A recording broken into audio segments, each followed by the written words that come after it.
questão de gênero, né? E aí ela traz uma novidade, porque até então, o que a gente vai vendo com as historiadoras e as sociólogas que vão desenvolvendo seus estudos sobre mulheres, normalmente elas vão falando das biografias dessas mulheres, tá? E sem fazer a análise de comparação com o homem, né? E por isso a importância do conceito de gênero pela Joyce Scott, fazendo essa relação da subordinação e das hierarquias presentes nas relações entre homens e mulheres. E isso abriu um precedente início da década de 90 para que os homens começassem a estudar também a categoria de masculino, né? Os estudos masculinos, né? De masculinistas, digamos assim.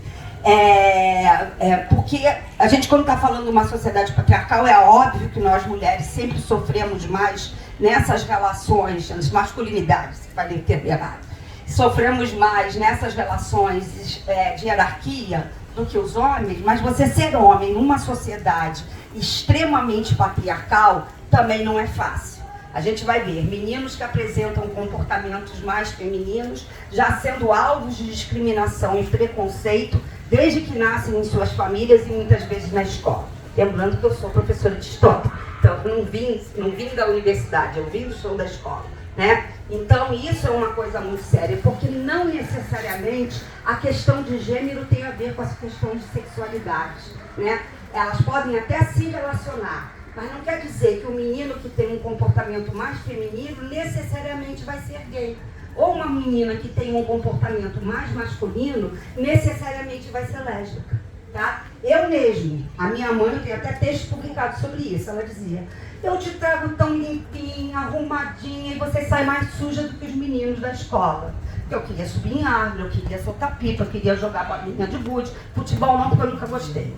Não gostava de criança e não gosto agora. Então, para minha mãe, a preocupação da minha mãe e da professora, que me fazia repetir não sei quantas mil vezes no caderno de caligrafia, que eu tinha que melhorar a minha letra e ser mais aciada, a preocupação é que eu me tornasse lésbica.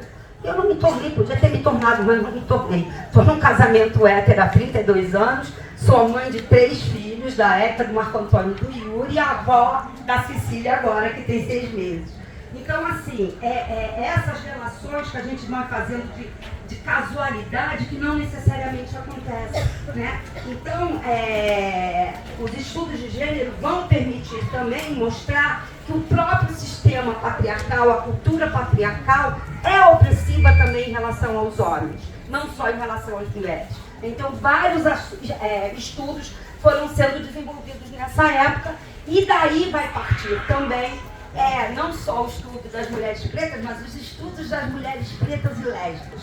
Porque na pirâmide de hierarquia das mulheres, as mulheres brancas estão no topo, as mulheres pretas estão na base. E as mulheres pretas e lésbicas vão sofrer mais preconceitos ainda. Tá? Então, os movimentos sociais LGBTQIA+, começam a se desenvolver nesses momentos também, durante a ditadura e pós-ditadura, mas eles nascem desses movimentos feministas que vieram da Europa e começam a se desenvolver ali.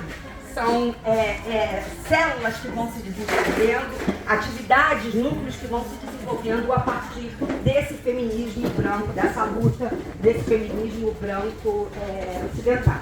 E aí a gente vai ter várias pesquisadoras que vão nos influenciar. A gente vai ter Dalcibate Seralouro,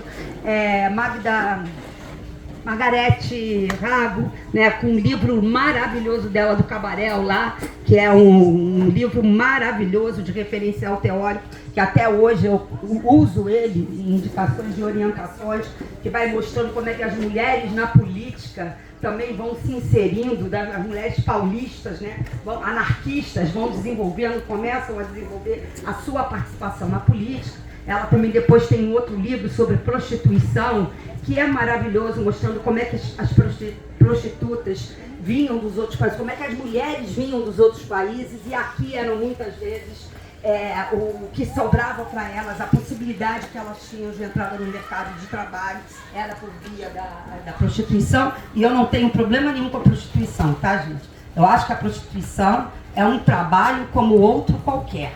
Você não pode ir para a prostituição porque não teve condição de ir a outro trabalho. Quando a sociedade de classes te retira a sua opção, que é o que acontece muitas vezes com as mulheres trans, elas muito cedo param de estudar.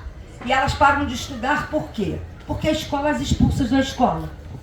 Esse negócio de fazer, elas evadem não. As práticas de discriminação e preconceito que nós desenvolvemos dentro das escolas expulsam essas pessoas da escola. Falta e acolhimento. Falta acolhimento.